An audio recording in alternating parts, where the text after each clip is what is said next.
Okay, now where were we? I wouldn't mind having enough sex that the novelty wore off, just to see what that's like. And I just get such a boost when I have sex. Yeah, it's really interesting to watch. Oh, that's right. That's where we left off. Hey, this is Rose Cooper. You've tuned in to the Eloquent in the Room podcast, episode number 18, which is part 3 of Love, Connection and BDSM, my wonderful conversation with Wyoh Lee. We're not going to do a big preamble this week.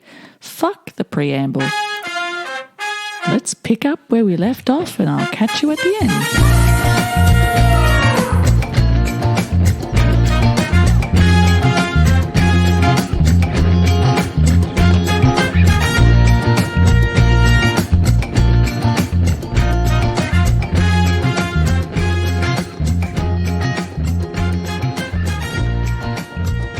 Yeah, so we had begun to compare notes around the fact that she had not had the same long-term relationship experience that I have had. So I understand how the dynamics of that work and how boredom can set in, whereas the novelty of new, everything is new because she hasn't really had that long-term, day-to-day live together experience for extended periods of time, and that's where we are. To see what is emerging in regards to the language that we're using around consent and education, saying pleasure-based education and this sort of thing, and seeing sex recreationally at the same time acknowledging that it's a relational thing that occurs as well.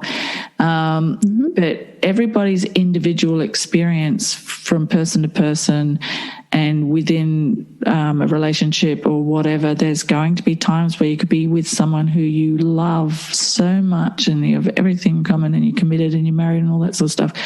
But you do go through the stage where you make it recreational because the emotional feeling that you feel for each other doesn't necessarily automatically trigger arousal. It just triggers comfort, companionship, all that sort of stuff. Because just the getting naked with people stops being a novelty. And I think get so excited when somebody gets naked. Like I'm always the partner that's like, can you please take off your clothes now? Will you please take off my clothes now? I'm a person that I'm like, we could never get naked fast enough. But it's because I love the sensual feeling of body with body. And my actual only experience with this is recently reading Esther Perel's book and hearing deeply all of the couples who are like, nope, deeply committed, super duper love each other, feel no fire for desire, and learning through this book how many couples experience too much closeness, too much enmeshment. They don't have the space for the implicit, like you were saying earlier, dance of desire. And that's sometimes what causes different people to seek, to have private space where their needs are met elsewhere and have all sorts of strange responses, even when they love somebody very, very much. And so like Mating in Captivity blew my mind. And then actually, I've also heard of a book called The Erotic Mind by Jack Morin. And Betty recommended it to me, and it was written a few decades ago, but it pretty much talks about arousal, what it is, why it is, whatever. So it takes like everything I'm learning. It takes the judgment, the shame, the prescriptive ideas of what is and isn't attractive and arousing and all that sort of stuff, and just sort of really, really.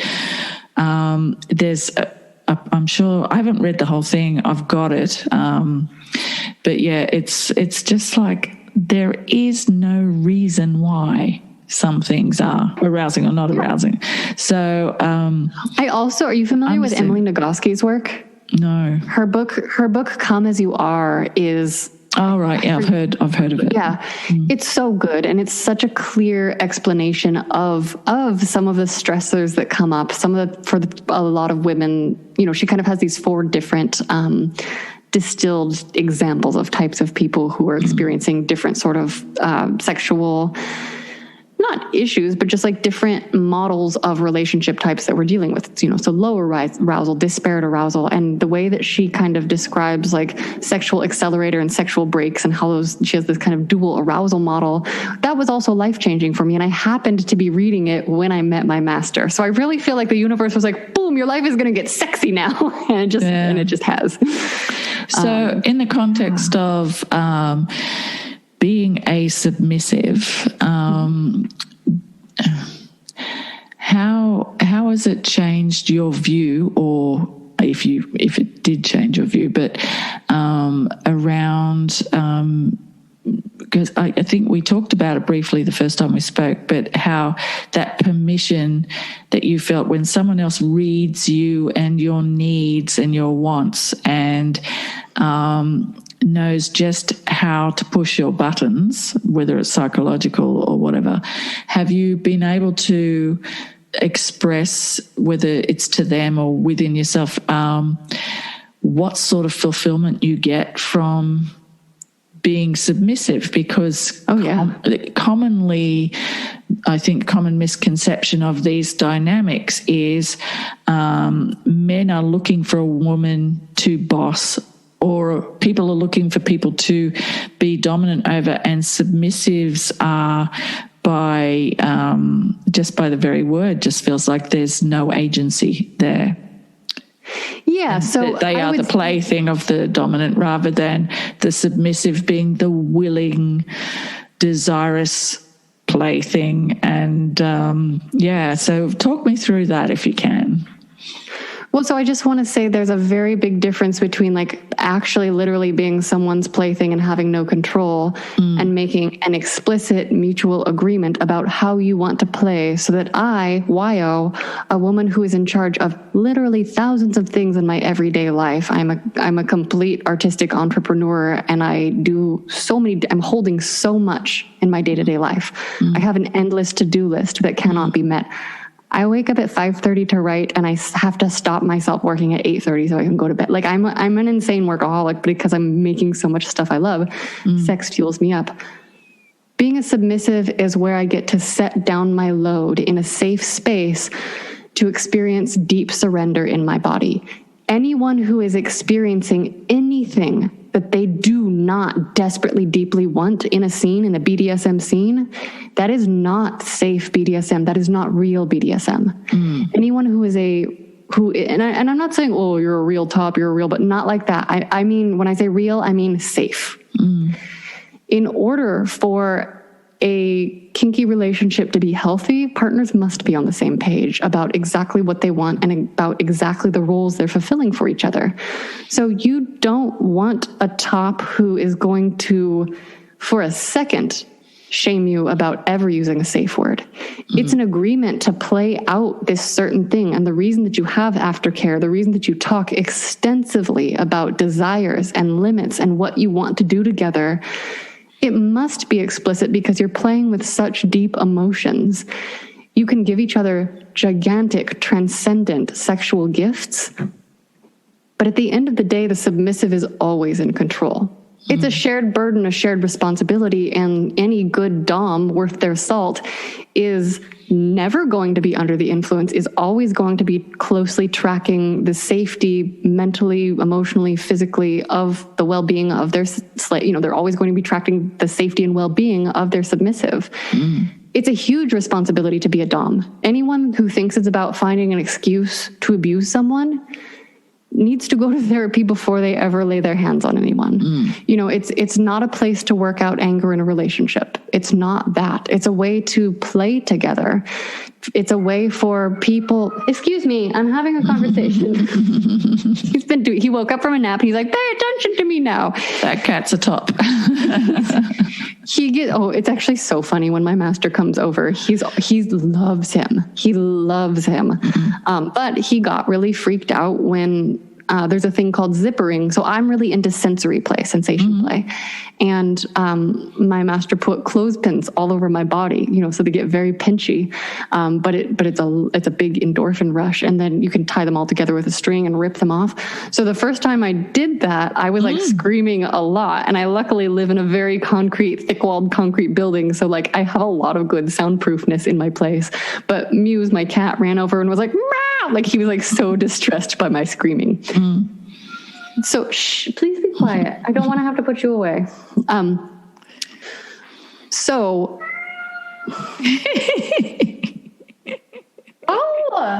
I'm sorry. I'm just gonna run and put him in the bathroom. It's his like quiet zone because he's gonna keep doing this otherwise, and then I cannot think. This has been happening for the last week. Go. He's announcing that he did kitty business. He likes to tell me. I don't know. Clever boy. Sorry, he's distracting me. So when I am a submissive, I get the benefit of being with someone who's just the other side of the puzzle for me. We're extremely compatible when it comes to our needs. I was also trained as a submissive, and I have a great people-pleasing aspect. And so it feels it's such a gift to get to use that on someone who deeply appreciates me, who deeply desires me. I get so much out of mutual desire, like mutual generosity, having a partner that I never before had a partner that would touch me as much as I wanted to be touched. Someone who just loves my body, loves possessing my body. And so I do enjoy being a toy with air quotes and a plaything with air quotes. And I love to be used with air quotes. But it's because I have deep physical and ongoing working to keep a solid base of emotional trust in place so that we can do the crazy kinky play we do together. And that's, the moments where we have separated are moments where one or both of us were not well resourced enough in ourselves to come together in a way that would have been mutually beneficial for the well-being of all actively, So it's just a way to play. It's just so fun. It's playing roles. It's playing out these archetypes, and the submissive at the end of the day is always in control. And I think that's the most common misconception. People don't necessarily know. Safe word is total control. And, when a dom is taking care of a submissive, if they are tied up and an emergency happens, it's the dom's job to get those restraints out. So you have to be very safety minded, which is why when people share stories where they're like drunk and started fooling around with kink, I'm like, what do you think you're going to do about safety next time? Because, shaming people is not the answer, but I do get very scared. And so I think the portrayals of kink that we've seen in the media have not done our sex culture a proper service. They've done a great disservice, I think, to the kink community. And I think it's hard because it's not about getting beaten. That's just part of it for some people. Yeah, and regardless of whether it's kinky sex or vanilla sex, the person's experience is about them giving themselves permission to be a sexual being. In whatever way feels yummiest, dirtiest, most terrible, most amazing. And finding a space where it's mutually consensual. Yeah. So you're not doing it at someone. Yeah, exactly. And you're getting the entire thing regardless of why we're doing it. We're all still after this high, the hit that we're getting, the endorphin rush and the connection and all that sort of stuff. It's a higher state of consciousness. You're in the moment, and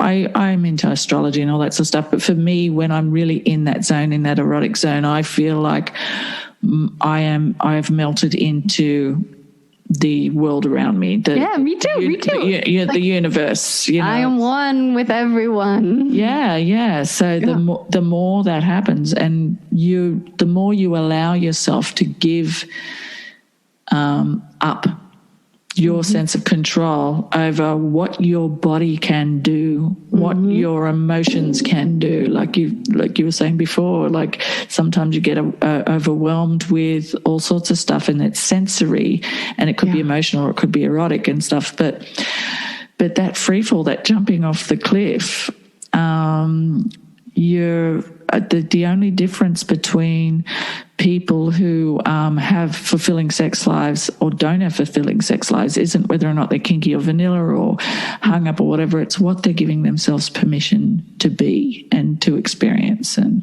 whatever. So, and if I had any remaining qualm or doubt or whatever as to the healthiness of BDSM or anything like that, if I felt my triggers were actually telling me that it's wrong, I wouldn't have the conversation. But I wanted to have the conversation because I thought, I think this is where the common ground is. This is where I need to go, because I'm seeing this aftercare language. I'm seeing the safe word that it's all about consent.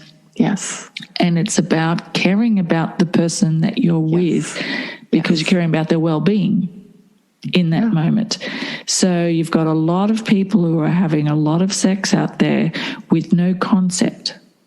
And no way to communicate about it, or no willingness, no culture. Like, I just want to normalize that, like, no. The cool, sexy thing is to, like, you know, the book I'm writing now that I'm pitching to publishers is Curious Questions to Ask Your Next Lover. People don't ask each other enough questions. I ask people questions all the time, and they're like, you're such a good conversationalist. I'm like, well, no, I ask people questions kind of for a living. I mean, not really for a living, but like, you know, like, well, try. It's your use your imagination. Raison d'etre. You want I guess so. I want to know everything. Force, yeah, but I totally agree with you, because in that moment is intimacy, and sometimes until something actually comes out of your mouth, sometimes you don't even know you have a strong opinion about something until someone asks you the question, how do you feel about ...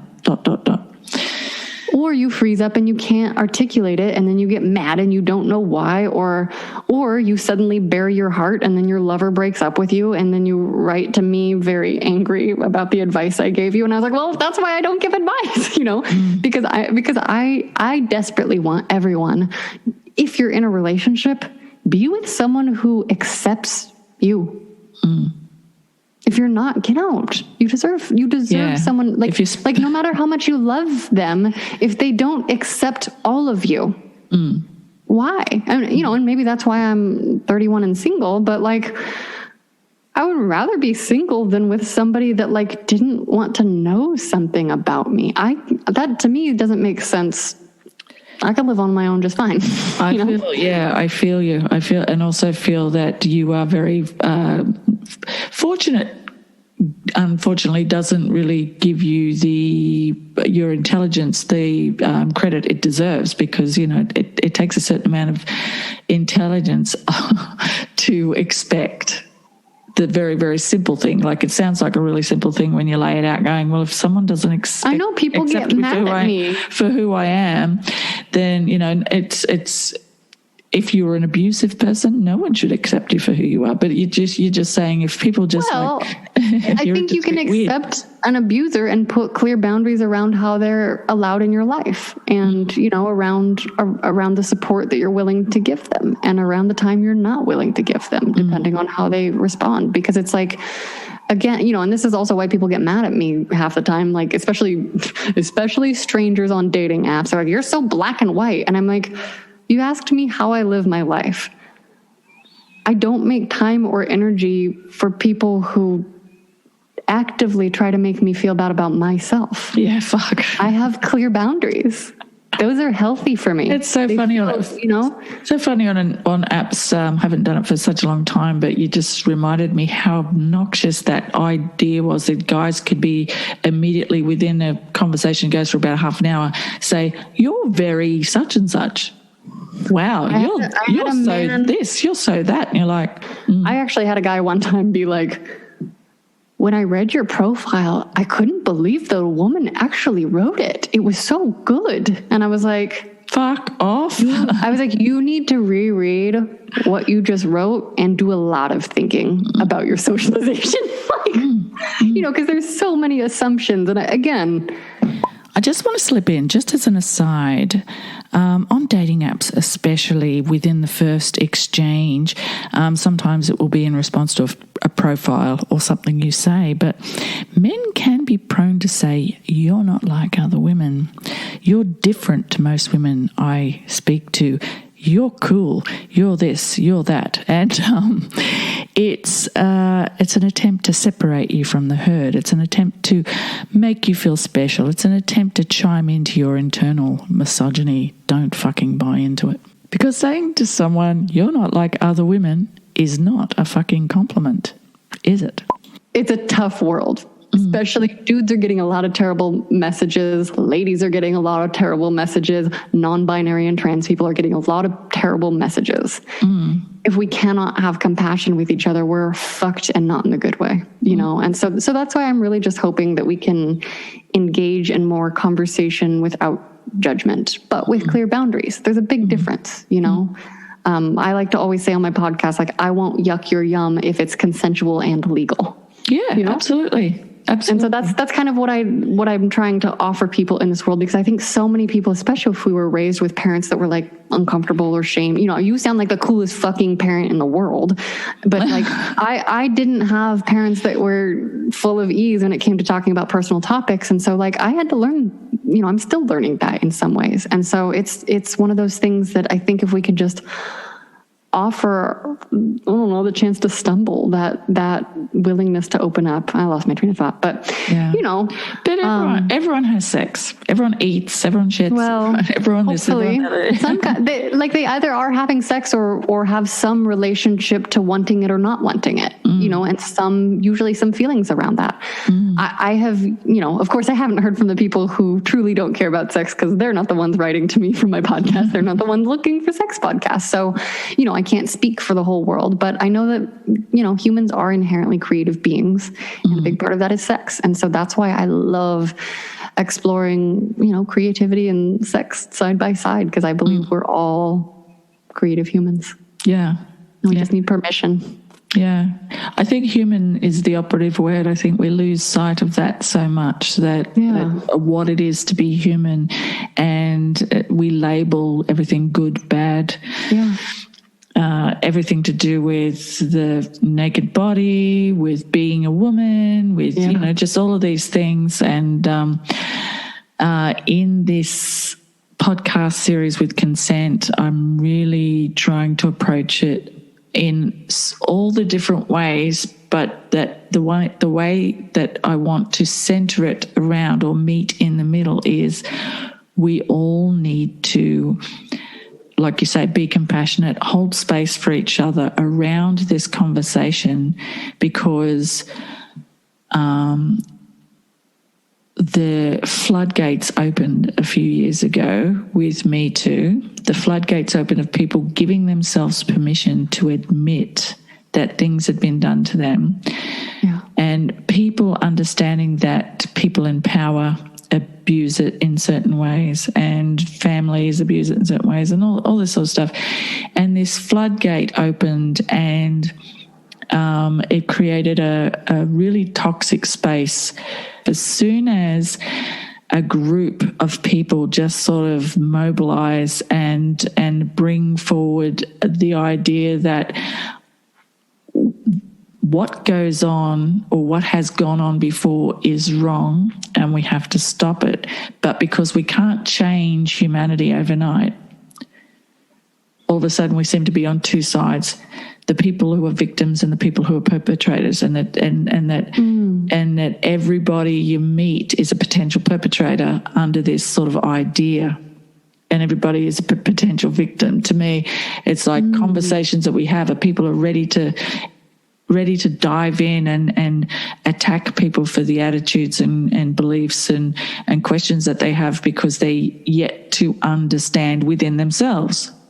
Yeah, honestly, that's so far from my own experience. What consent is, what consent is, what it really is, what it's really about, rather than this person is a certain age to say yes. To me, that's the first thing when you think of consent, is the age of consent, and whether or not they're saying yes to sex. And it's like it's so complicated because are we supposed to be each other's caretakers? Should we always be aware of where the other person is at?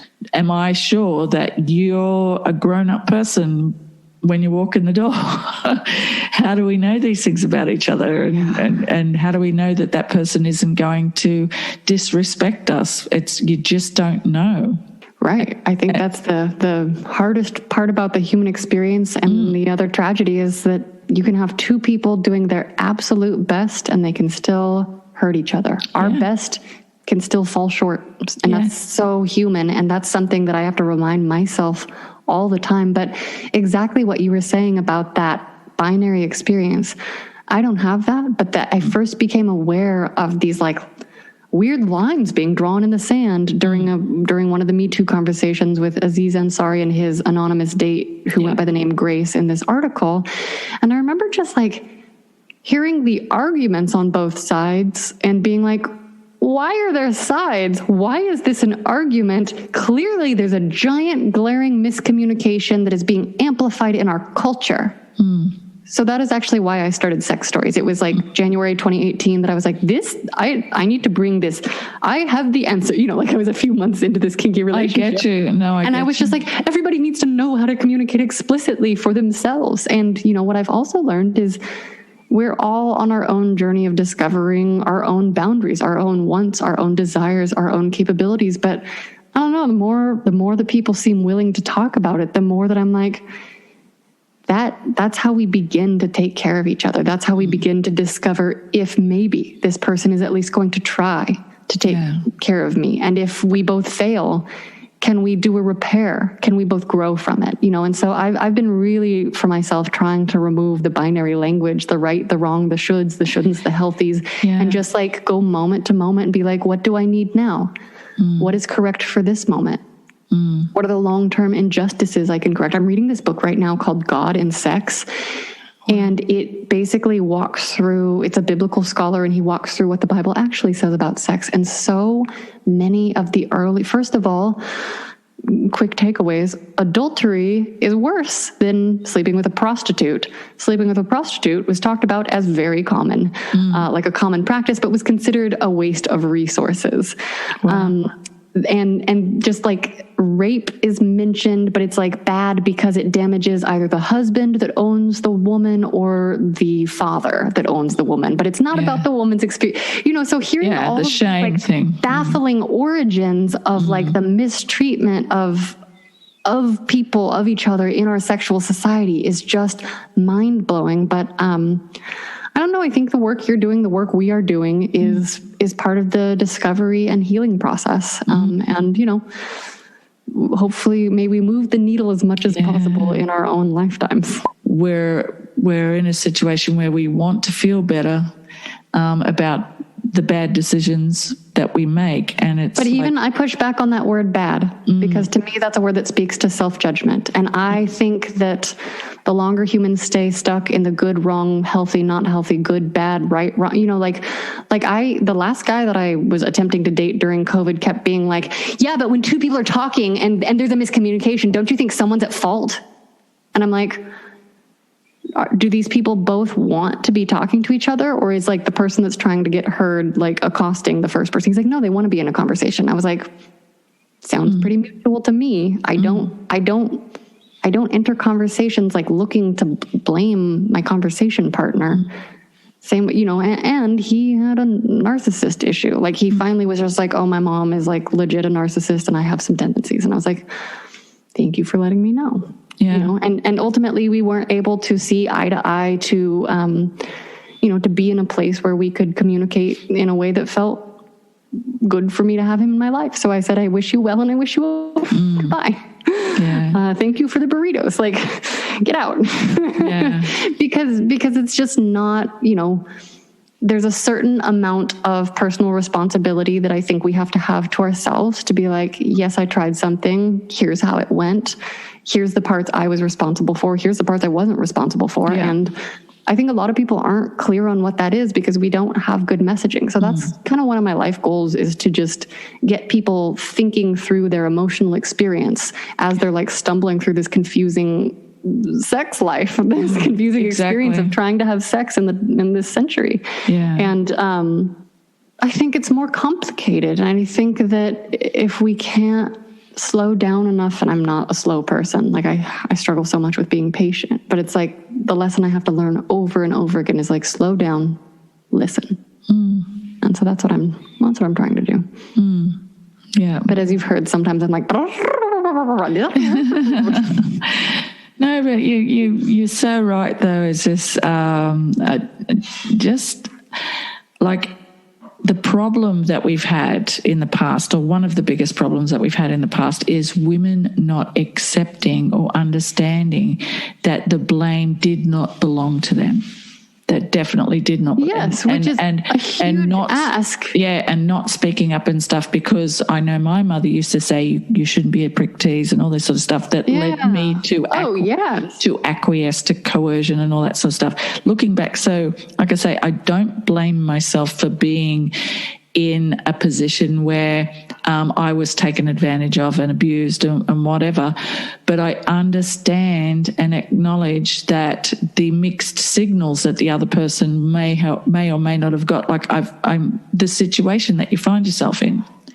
So we all have to be, I think we all have to be more clear and more responsible. If you are a massive hornbag and you love sex and all that sort of stuff, take yourself to places where you can have all that, rather than expecting people in your life to fulfill that for you. I think the assumption that you... Just for clarity, we mean the universal you. She's not talking about me. Are a horn dog and need to take it out on someone, because I think I'm a very horny person. And it's not just because I'm a woman. I have self-control. I'm attracted to so many people. I want to have sex often. And I make sure that I make ethical choices. I do not sleep with people if I understand that they're more attached to me already than I am to them. I do not sleep with them if I think we're on a different page about what it means to each of us. I do not sleep with them if I know that there's something, like if I know going into it that something I'm going to do is going to make them feel bad. And again, it's tricky because you don't want to take away their agency. You don't want to give them like not the opportunity to make their own choices. But for myself, I've learned what is best for me to make choices about when I have a certain feeling about something. And so I listen to it. And I think that until, how can we expect such big strides from each other when we barely talk about it? Think about how much our culture has shifted in the last 2 generations about what women are allowed to experience. We didn't get a new rule book. We're still watching the same movies. We still have the same shitty, jealousy-oriented love triangle stories in our movies. So that's what I'm trying to change with all the work that I'm doing, is telling different stories that show a different way and sharing the real life stories, because real people are so nuanced. Real people, when we talk to each other one-on-one in depth, I mean, Christian people are into super kinky shit sometimes. Oh, absolutely. And I think it goes with the territory, because there's that guilt and punishment and all that sort of stuff. And also I learned that in the Bible, there's a lot of masters, and like the women are supposed to be subservient to their masters, the men. And so I'm like, why aren't there more kinky Christians? That's the thing. Obey used to be the given. It's like they took the worst parts and they took out the sexy parts of it. I'm like, let me be a sex slave. Talk about missing the point. Oh my God. You Bible. It. But patriarchy. Yes. So whatever. Who knows? Yeah, no, it's covered that with Betty as well, because I was like, we're talking about the language of the divine goddess and sacred sex, and once you put all these words, which essentially are religious context to things, I'm saying we're only doing that to give ourselves permission to be horny. We feel better about it if we dress it up like that, I would say for myself, sex is the closest I've had to a religious experience. I feel transcendent when I am orgasming on the end of a cock or a hand or a mouth, or, and that's where I'm like, oh no, this is God. Hi God, I love you. Exactly. Well, it's full acceptance of yourself in that moment, just as it is full acceptance of the other person. It's like that free fall into the alchemy or whatever it is that's happening, and the expression and the ecstasy. Yeah. Like are we all? I don't know the Bible very well. We're all supposed to go on the rapture, but I'm like, isn't the rapture a cool thing? Like, doesn't the word rapture mean you're like really, really ecstatic? So, Yeah, so there's all of that interweaving, and that's how Madonna's, like, her entire career was being the sexy Catholic girl and being very uninhibited. But God was always somewhere. Jesus and the cross and everything was always emblematic of that. So it's kind of hilarious when you think about it. The marriage of religion and sexuality has, in trying to make us all pure, has instead created an atmosphere for making us. I don't buy opposite. for a moment that religion was ever out to make humans pure. Like, that's what they say sometimes. The appropriation of the idea that you got priests and nuns and they're supposed to be, all that sort of fucking hell. I think whenever humans try to be perfect, it doesn't go well because we are perfectly imperfect. And so, I think submission is what's helped me kind of embrace that about myself and embrace, where I am in this moment and not have judgment around it, but just know, like, okay, this is where I am on this part of my journey. Yeah. Okay, I go next. Yeah. It's so layered, so complicated, and ultimately, I think we're both really, really desperate for everybody to feel self-acceptance. At the end of the day, I think that's, Well, I try not to be desperate, but I do have a strong wish for people to love themselves, and that's why I try to, like, silly them into it with sexy things. Yeah, you do silly them into it with sexy things. Sometimes. I mean, it's not everyone's cup of tea, but it's like, that's my offering. It's like, what if you could be an extremely weird, silly, whatever the fuck you want person and also be a sexy person? Like, what if? So I could talk to you forever. Yeah, that'll be wonderful. I'd love to meet you one day.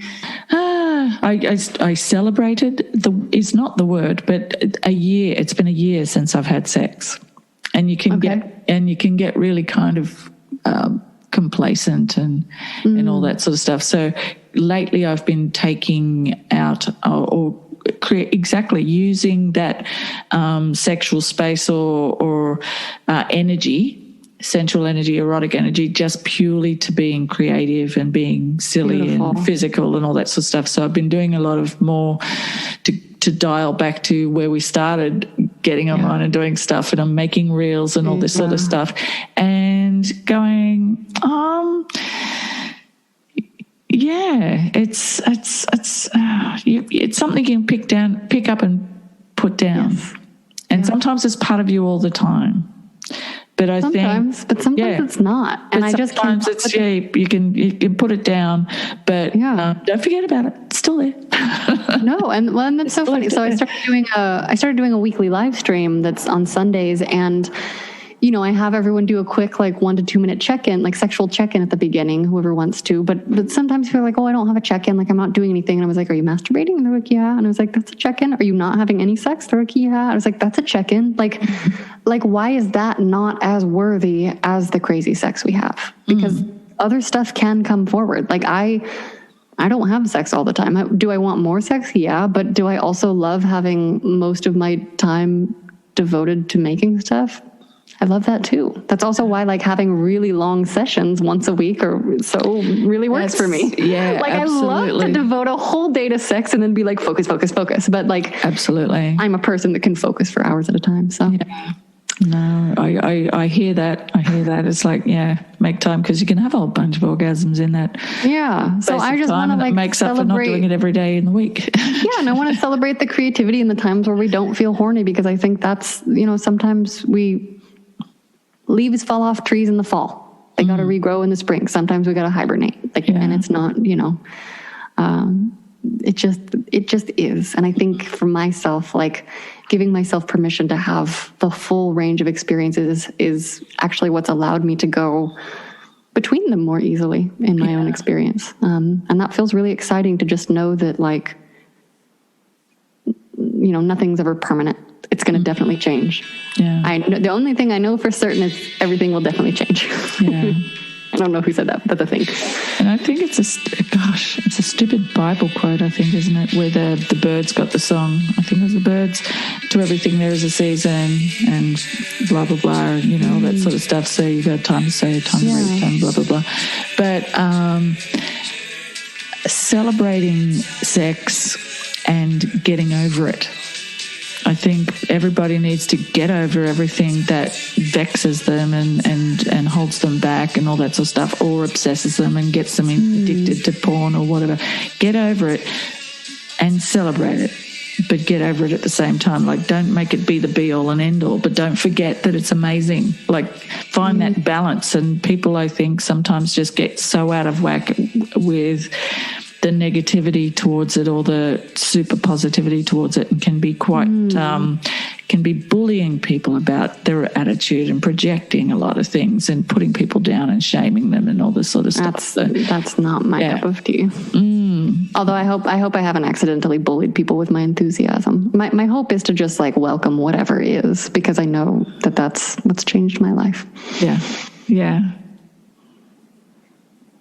Friend, sweet friend.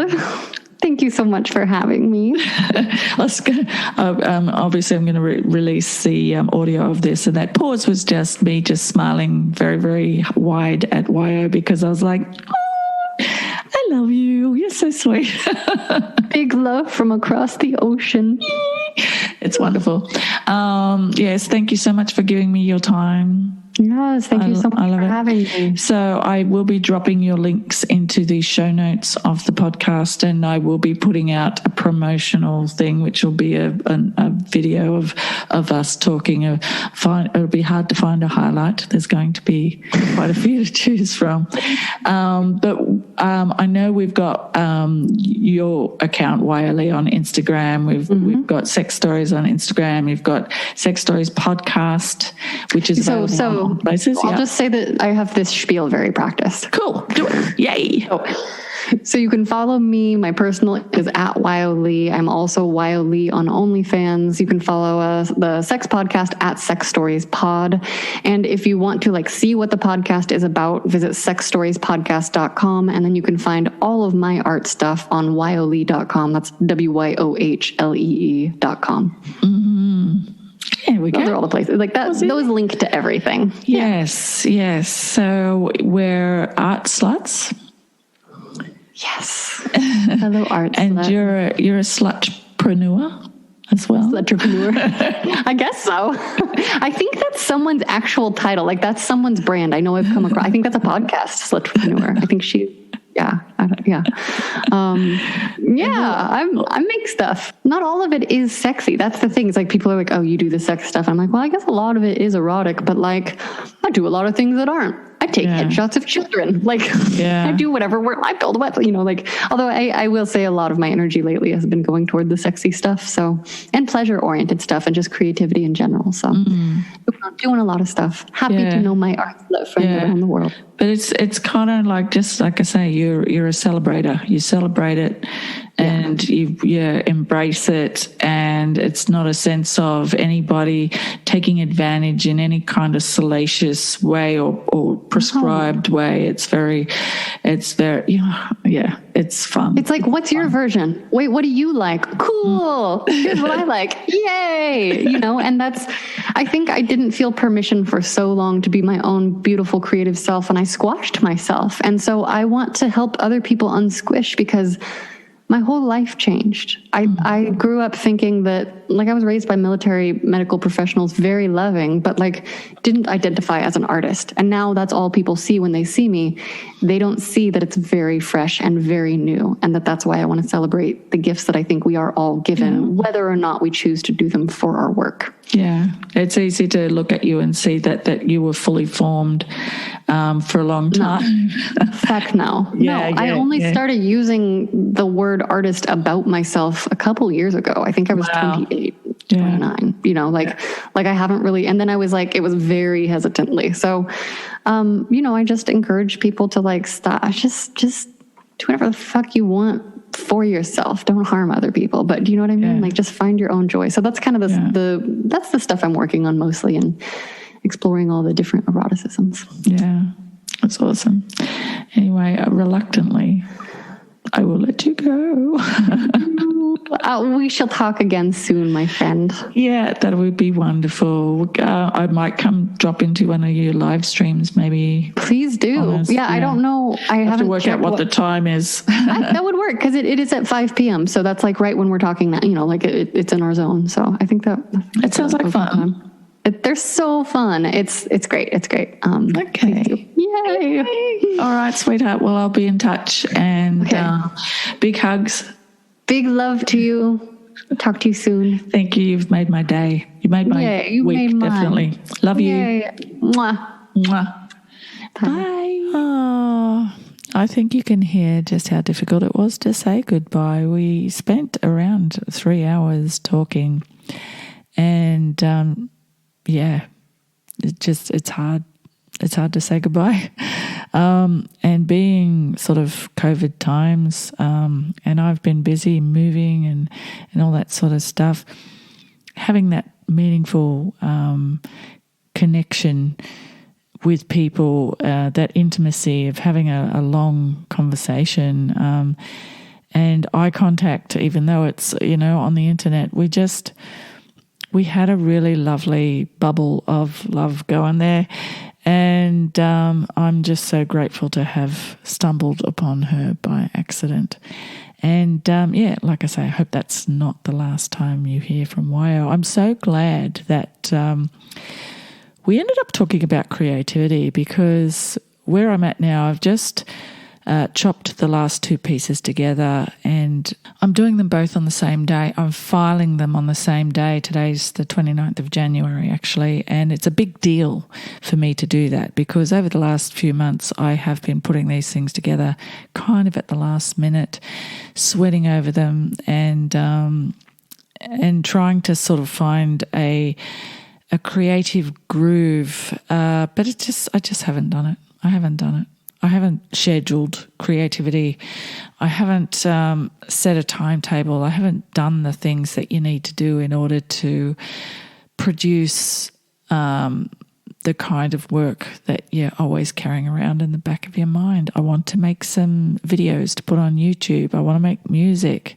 I want to schedule that. I want to be organized. I want to be that person that is really got their shit together. I know there's people out there that can relate.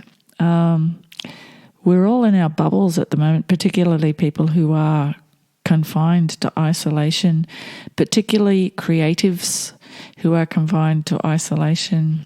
So I'm using the enthusiastic impetus of putting these 2 podcasts together back to back. Listening to Wyoh again is so invigorating and inspiring, and listening to the 2 of us be friends and have these tricky conversations are just so reinforcing to me that I am on the right track with this podcast. And now I'm just going to take a breath and hopefully expand into more creative realms. This is my little mission statement. Guys, I'm using this opportunity to pump myself up. So when I talk to you again, it'll be after me having taken 3 weeks off thinking about the podcast and doing other things. And hopefully I'll have something to show for it. And I'll burst into that podcast going, hey guys, over the last 4 weeks, I've been doing this, this, and this. I'm holding myself accountable, and I'm using you to do it. How does it feel? It's a good trick. You can do it at home. You can, have these spontaneous outbursts with someone and get your mission statement happening and set yourself creative goals. But try not to be finish line oriented, be goal oriented. Make plans, set goals.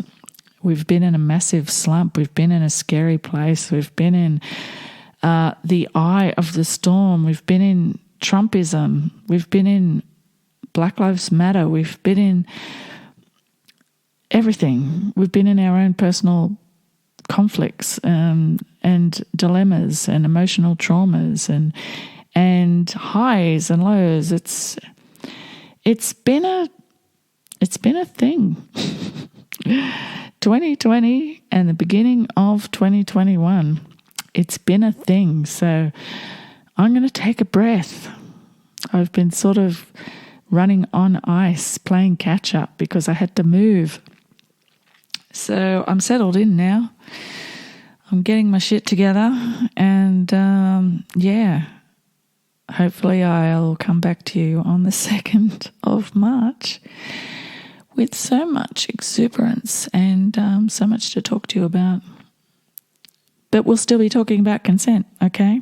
So please send me that feedback. Go to the blog site, theeloquentintheroom.com. Visit me on Instagram. Give me some feedback about this wonderful voyage we've taken with Wyoh. Okay, that's enough rambling and psyching myself up. It's time to go. And just for something different, I'm going to play us out with the alternate theme that Riley, my son, composed when he composed the one I'm using now that I've been using for the last few months, which is very groovy and has a big horn section. That's what she said. This is really different and it's kind of spacey and groovy and a bit weird. But hey, let's just cruise on out with it. Let me know what you think of it. And I might alternate them from time to time or get him to write something new. Why not? We live together now. I can do that. But I have to make an appointment because he's a very busy creative guy like I am. Love you all. Talk to you soon.